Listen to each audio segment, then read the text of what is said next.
Bonjour et bienvenue. Aujourd'hui, je vous propose un point clair sur la nouvelle épreuve de mathématiques en classe de première. Cette épreuve suscite beaucoup de questions et parfois même des inquiétudes, aussi bien chez les élèves que chez leurs parents. Qui est concerné? Quand aura-t-elle lieu? Quel va être son format? Et surtout, comment bien s'y préparer? L'objectif de cette vidéo est simple, vous donner une vision structurée et rassurante de cette épreuve pour comprendre ce qui est réellement attendu. Commençons par voir qui est concerné. Tous les élèves de première générale avec spécialité, première générale avec enseignement scientifique, mais aussi tous les élèves de première technologique. Chaque élève compose sur le programme qu'il suit réellement.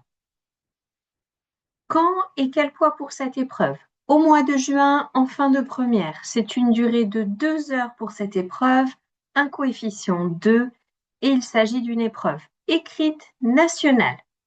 Ce n'est pas l'épreuve la plus lourde du bac, mais elle compte réellement. Comment se déroule l'épreuve? Elle se déroule en 2 parties. La première partie porte sur les automatismes pour une valeur de 6 points. Ce sont des questions courtes qui engagent des calculs simples.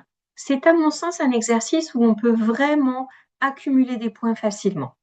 La deuxième partie, ce sont des exercices sur 14 points où viennent s'engager des raisonnements plus profonds, de la résolution de problèmes et qui engagent une rédaction plus intense. La nouveauté pour cette épreuve, pas de calculatrice. Ce qui est évalué, la maîtrise des bases, des calculs sûrs, la rigueur, la rédaction claire et un raisonnement structuré. On attend surtout des fondamentaux bien maîtrisés. Comment bien se préparer? Il faut consolider les automatismes et les réflexes.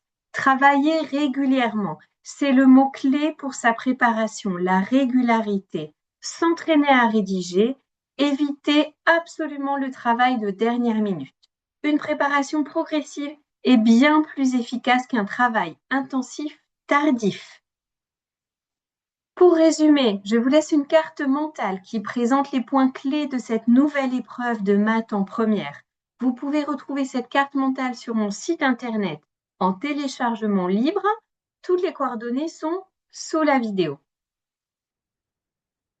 Pour conclure, cette nouvelle épreuve de mathématiques en première n'a pas pour objectif de piéger les élèves.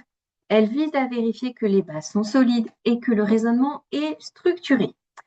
Avec une préparation régulière, une méthode claire et un travail progressif, cette épreuve peut être abordée sereinement. L'important n'est pas d'en faire plus, mais de bien maîtriser ce qui est au programme. Si vous souhaitez un accompagnement régulier en mathématiques, du collège au lycée, je propose des cours en visio avec un suivi structuré tout au long de l'année. Pour me contacter, le lien est sous la vidéo. Merci de m'avoir suivi et à très bientôt.